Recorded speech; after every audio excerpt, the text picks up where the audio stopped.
What's going on, guys? So today in this video we are going to be unraveling the details behind Jon Jones's arrest that you do not know about and figuring out the real reason why he got arrested. But before we get into it, I'd like to ask people to subscribe to Dark Horse MMA for the best unfiltered and unbiased UFC content and give this video a thumbs up. Boom.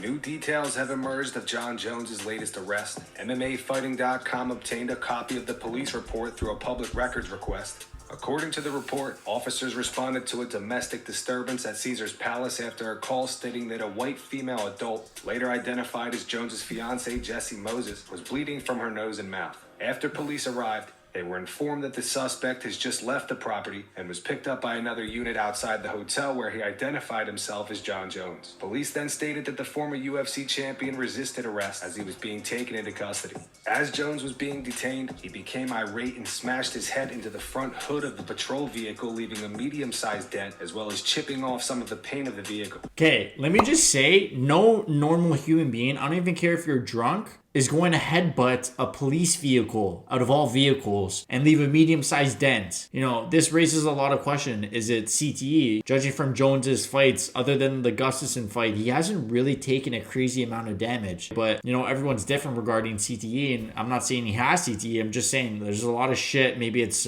substance abuse. Maybe he's using substances again. You never know. What can lead him to do shit like this? Like headbutting a police vehicle is fucking nuts. Who does that? Especially after getting inducted into the Hall of Fame. Like, that's nuts. If you know me, you know this is the guy I hate the most out of everyone in the UFC and everyone in combat sports. But when shit like this happens, I'm not going to kick him while he's down. I just genuinely feel bad for him because he obviously has deeper rooted issues going on in his life for this shit to happen constantly. Jones was later charged with injuring or disabling a vehicle, which due to the amount of damage done is considered a felony in Nevada. Back at Caesar's Palace, police made contact with Moses, who stated that she is engaged to Jones and they have been together for 17 years with 3 children together. Moses denied that she had been arguing with Jones, but added that around 11:30 p.m. local time, he went out with his friends while she stayed in the hotel room. Moses then stated that she was sleeping and Jones came back and he was not very happy.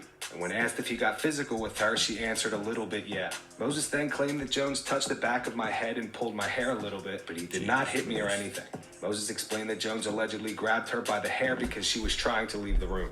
Police then observed blood on her clothing and a bump with dried up blood on the lower part of her lip as if she was in a physical altercation. Moses said she was unaware that anything happened to her lip while adding, "I know they are really dry." Okay, let me just say, my girlfriend, sorry Selena, she has really dry lips and her lips do not fucking bleed all over her clothes, all over the bed sheets, all over her face. That doesn't happen. That happens when someone hits you in the lip. This is so fucked up. I don't know what you guys have to say about this, but I don't understand how you can still support him. Sure, he's a great fighter. I don't care if he's the best fighter in the world. I don't care if he's the best fighter of all time. You don't do this shit. According to police, Moses had blood around her lips, chin, and all over her sweatshirt, along with a swollen lower lip, while officers stating she seemed scared to even talk about Jones. The initial call to police came after Moses went to the security desk at the hotel asking for a key to her room, which is when the guard noticed that she had blood on her lip and clothing. The report states Moses began tearing up as she said she was scared to go back to her room, with one of the children asking, "Can you call the cops?" After police conducted... Like, for his kid to even say, "Can you call the cops?" That's fucking crazy. It's just unbelievable for his daughter to tell the security guard, "Can you call the cops?" over her mother. So it's just crazy the fact that it was so bad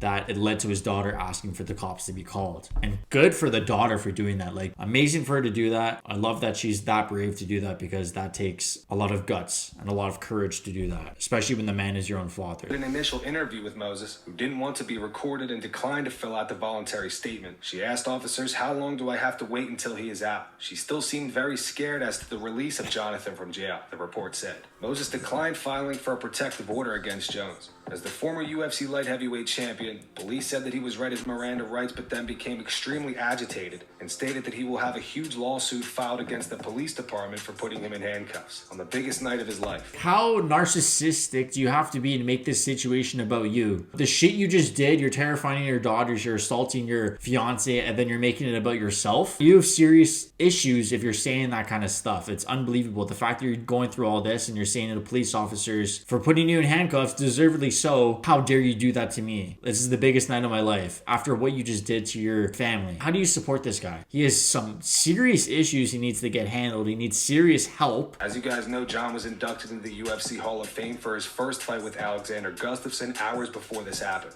Police say that Jones broke down into tears and was alternating between acting agitated and angry to speaking to the officers calmly and then crying. Jones explained to the arresting officers that he's been going through a lot of personal issues with his fiance, and they had been arguing about the tension between them. Okay, that sounds like bipolar disorder to me. I'm not no medical doctor, but going from crying to being very angry and agitated with the cops, that's some issues. I don't know if that's bipolar. I don't know if it's CTE kicking in. It's crazy. It's nuts. Jones told police he informed Moses that he was taking $10,000 and going to a local strip club, and he denied that he ever touched her or pulled her hair. Nor did he see that she had a bloody nose or a lip from the incident. Jones was then informed that he was going to be taken into custody for domestic violence, as well as the damage done to the police vehicle. Police state that Jones then joked about the arrest, while saying that he would like to take us all on and see what we could do. Oh my God, this guy has got some serious issues. I can't say it enough. Why was he taking $10,000 out and going to a strip club? Okay, why does he have that much cash? Maybe he withdrew it. Is he buying some substances with that cash to go with the strip club? Unbelievable. And the fact that he's doing that with his family there, I just hate that, and I feel bad for his family. Police added that Jones joked that he could escape the handcuffs, but officers told him if he continued to resist arrest that he would be tased, at which point he apologized and complied with the officers. Jones was then transported to a local holding facility where he was charged with misdemeanor battery domestic, as well as a felony charge for the damage done to the police car. He was later released on bond and is due back in court on October 26th. If you haven't seen yesterday's video, we reported on the new details of Jon Jones' arrest. Last night, Jon broke his silence on the situation. He posted this video to his Instagram story. He wrote, "I have way too much trauma to consume alcohol. My brain simply can't handle it anymore. I will leave alcohol in my past forever." So why are you still drinking, Jon? Why are you still drinking? Why are you still going to strip clubs? Why are you still doing some crazy ass shit? Obviously, you have some serious issues, CTE, whatever the case may be, past substance abuse, but you're still doing this? Like, you need to get some help, man. Like, this is sad. Now is the time to work harder than ever. Turn this nightmare into the best thing to ever happen in my life. How many fucking times has he said that? Like, at this point, you gotta be, it's the common saying, show me through your actions, not your words. This guy said this shit 10 times already every time he gets arrested. Like, he's gonna do it again. We all know he's gonna do it again. Like, this is such bullshit, man. And it irritates the shit out of me. The fact that so many people still support this guy. Like, don't get me wrong, I hope he gets better. I hope he becomes a better human, but I seriously doubt it. If I'm putting my life on it, I'm putting my life on him getting arrested again for doing something as stupid as this and as horrible as this. What the devil means for bad, God means for good. Get right back on my horse. He also posted a photo with Ryan Hall. He said, "Awesome exchanging techniques with you guys tonight." Dana White reacted to Jon saying he's going to stop drinking. He told media last night, 10 years ago, "You're late." This is what Jon does when he comes to Vegas. Jon comes to Vegas. This is a rough place for him, man. He was there for less than 12 hours and he was in jail.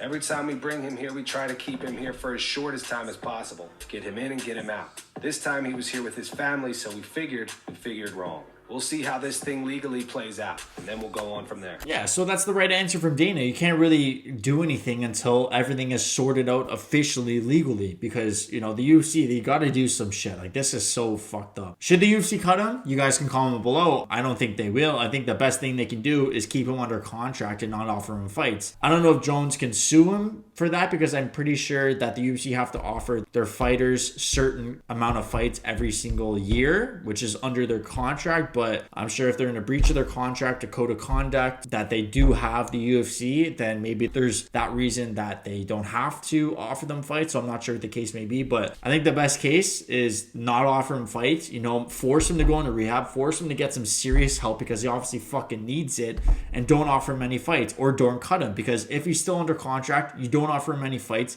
He's not making any money. He's going to be unemployed. This guy's no sponsors, and force him to get the help he needs. That's the only approach for this situation in my mind. I don't know. You guys can comment below what else the UFC can do. So then here is a couple clips from Jon Jones's interview right after the UFC Hall of Fame ceremony. So let's just listen to what he says. When I get in camp, it's going to go to an even higher level. I feel in better shape now than I've ever did before. I'm sleeping better, eating better, drinking less alcohol, and then he does all that shit. Here's another great little soundbite from him in that interview. You know, you look at guys like McGregor who just talk so much shit. And he's so good at it.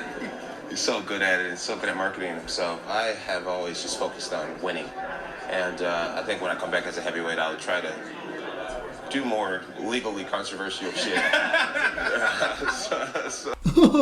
And then you do this, and then you get arrested, and then you do all this shit, right? Like literally hours after this happened. So this is like a little stat line of arrests, which is so savage and kind of funny. So here it is. Arrested for DUI after crashing car into telephone pole. Arrested for leaving the scene of a crime. Charged with battery following claims he assaulted a waitress. I believe that was at a strip club. Arrested and charged with aggravated DWI. Also charged with negligent use of a firearm. So he shot a gun out of his car and had possession of an open container. I'm pretty sure it was Jorge Masvidal's tequila. And the latest one was arrested on misdemeanor domestic violence charge in Las Vegas following 2020 UFC Hall of Fame. So a couple of things to take away from this is that Jon Jones recently got pushed down to #2 pound-for-pound fighter in the world in replace for Kamaru Usman. Kamaru Usman is now the best fighter in the world. Should have been like that a very long time ago. And Dana White famously says, you know, this is the fight business. Shit happens. You guys don't know a lot of the stuff that happens behind the scenes. It's the fight business is not an excuse anymore. Like, this is pathetic. Mike Perry hitting old men. Conor McGregor hitting old men. I know they bring a lot of, like Conor McGregor, Jon Jones, they bring a lot of money to the business, but you can't let these guys get away with this shit because they're just gonna know, like, oh, I can get away with it. I'm gonna keep doing this, and more people are gonna get hurt. Like, do you want to be responsible for that? And now that Endeavor, which is the company that owns the majority stake of the UFC, they are now a public traded company. So are they gonna want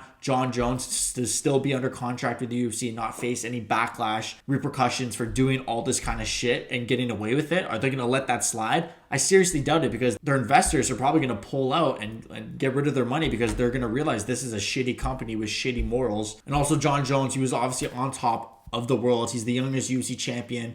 He's the most successful UFC champion, so he's never faced any adversity in his life inside the octagon. This guy never lost while doing this shit outside of the ring, so he figured he could get away with it, and that's obviously a great point. And you guys can comment below and let me know what you guys think the UFC should do with this situation and your personal opinions on Jon Jones. And there's going to be a couple videos popping up right now of a couple other news events that happen in the UFC world, so make sure to check them out and make sure to like and subscribe while you're there. Love you all. Have a great day.